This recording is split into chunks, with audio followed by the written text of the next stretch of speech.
नमस्कार साथियों, आशा है आप सभी लोग बहुत ही अच्छे होंगे और तैयारी आप लोगों की अच्छे से चल रही होगी।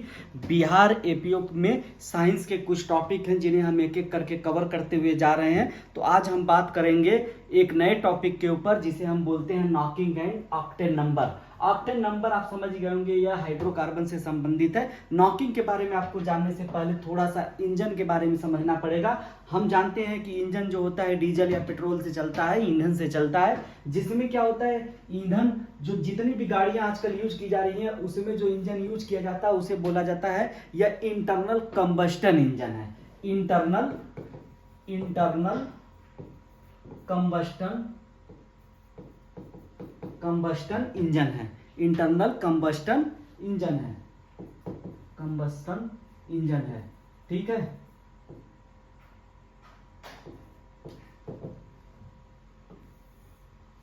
अब इसको ये क्या होता है, यह इंजन क्या होता है। अब इसको समझने का तरीका यह कि इस इंजन में एक होता है हमारा सिलेंडर होता है। सिलेंडर पे एक पिस्टन लगा होता है। ठीक है, ये पिस्टन लगा होता है और इस सिलेंडर ऊपर से बंद होता है। इसमें कुछ वाल्व लगे होते हैं। ठीक है, एक वाल्व से जो होता है फ्यूल प्लस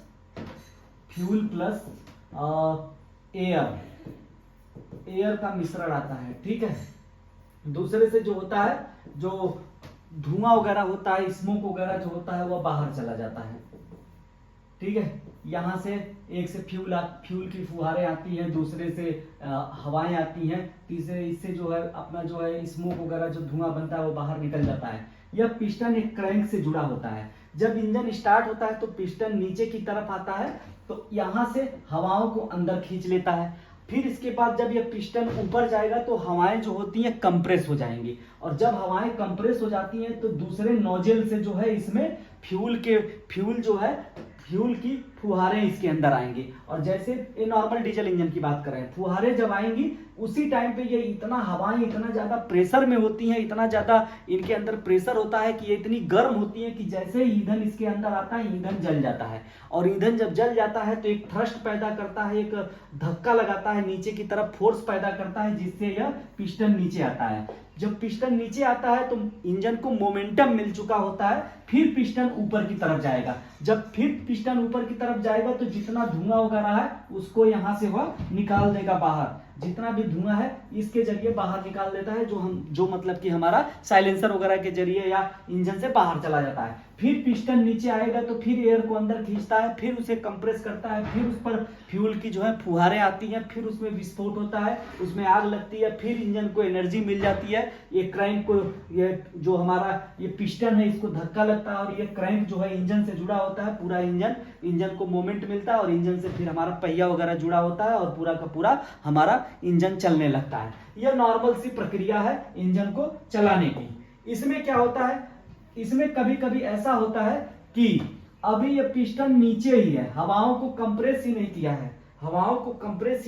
है, तब तक पता चलता है कि यहाँ पे ईंधन आ गया और उसमें आग लग गई। यानी कि सही टाइमिंग के बिना ही ईंधन जो है जलने लगा।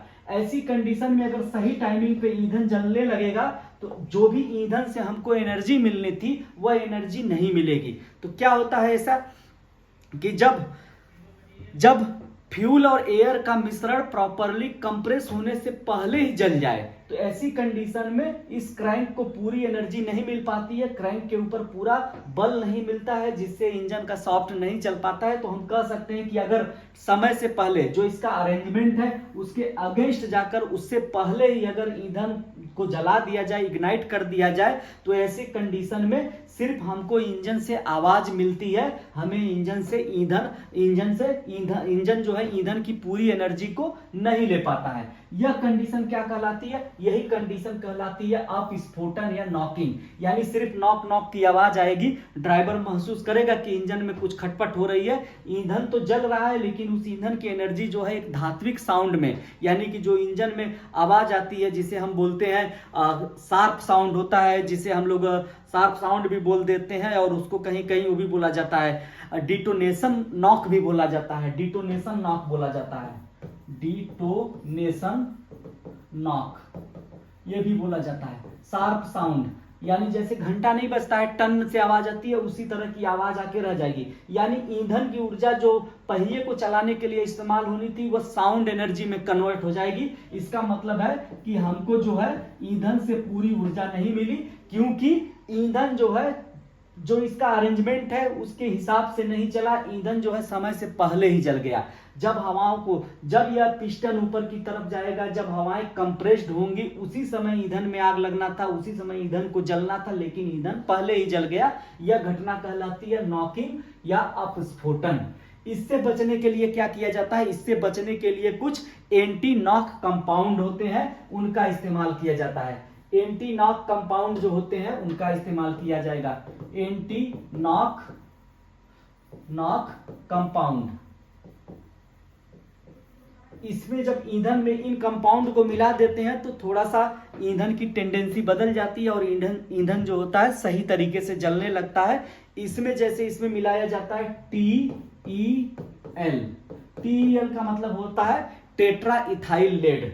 Tetra ethyl lead. Tetra ethyl lead में देखिए, ध्यान से देखिएगा, इसमें लेड है। लेड जो होता है सही नहीं होता है एनवायरनमेंट के लिए। तो फिर बाद में एक और कंपाउंड को लाया गया। दूसरा कंपाउंड जो था वह BTX था। BTX में क्या होता है? BTX में बेंजीन, टॉलुइन और जाइलिन होता है। बेंजीन, टॉलुइन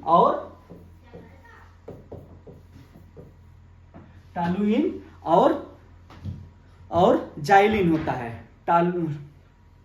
टॉलुइन और जाइलिन होता है।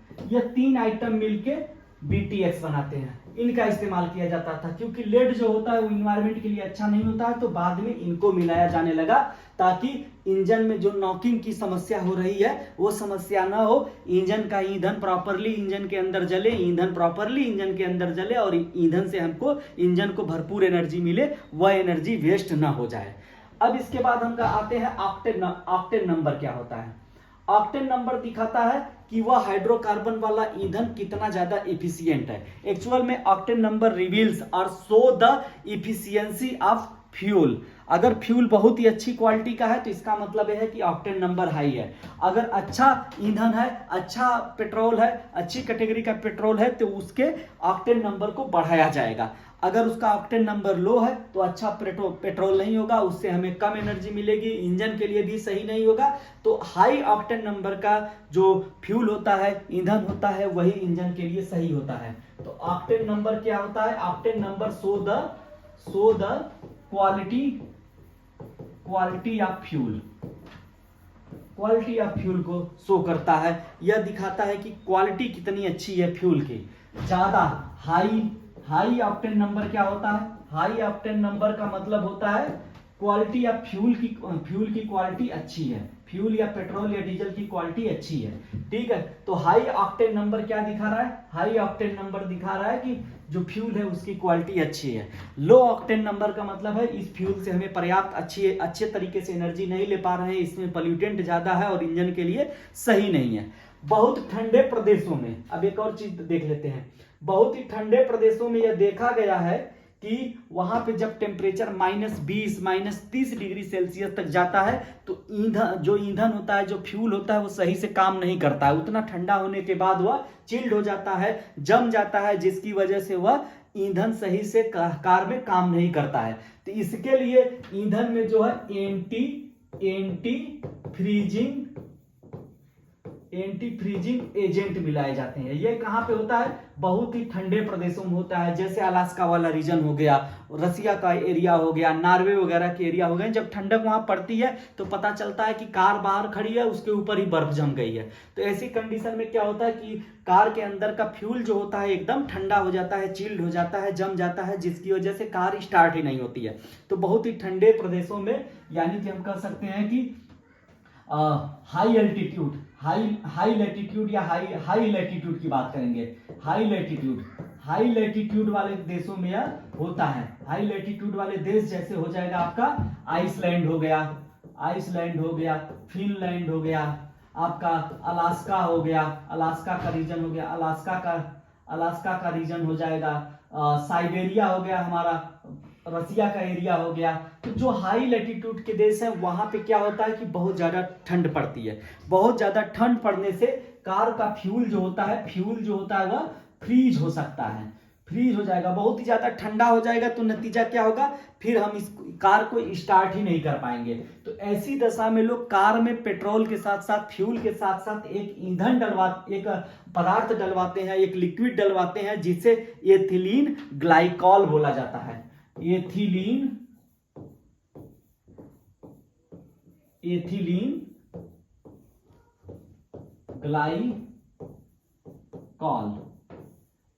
ग्लाइकॉल बोला जाता है। एथिलीन ग्लाइकॉल जो होता है इसको मिला दिया जाता है, तो फिर पेट्रोल जो होता है, पेट्रोल ठंडक में भी काम करता है, जमता नहीं है और अच्छे से काम करता है। ठीक है। और इसी तरह एक नया ईंधन का फॉर्म आया है जिसे गैस हॉल बोला जाता है, गैसोहॉल बोला जाता है।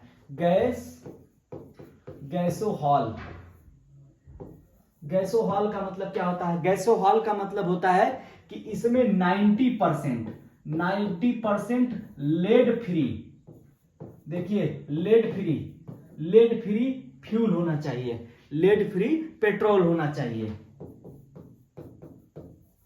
इसमें 90% लेड फ्री पेट्रोल होना चाहिए। ठीक है, लेड फ्री पेट्रोल होना चाहिए। प्लस 10% क्या होना चाहिए? 10% एल्कोहल होना चाहिए। ये जो कॉम्बिनेशन है यही बनाता है गैसोहॉल। यानी यूएस में जो पेट्रोल होता है इसको पेट्रोल नहीं बोलते हैं, गैसोलीन बोला जाता है। तो वहां से गैस उठाया गया है और एल्कोहल से हॉल उठाया गया है, मिलाकर बना दिया गया है गैसोहॉल। तो गैसोहॉल जो होता है इसमें 90% लेड फ्री पेट्रोल होता है। लेड क्यों नहीं? अगर लेड होगा तो वो इन्वायरमेंट के लिए सही नहीं होगा, उससे बचने के लिए ऐसा किया जाता है। ठीक है, तो यह हो गया हमारा नॉकिंग एंड ऑक्टेन नंबर। इस तरह के करके क्वेश्चन पूछ सकता है कि गैसोहॉल क्या होता है, एंटी फ्रीज एजेंट क्या होता है, अगर हम एंटी फ्रीज एजेंट के बारे में बात करेंगे तो एथिलीन ग्लाइकॉल होता है, एथिलीन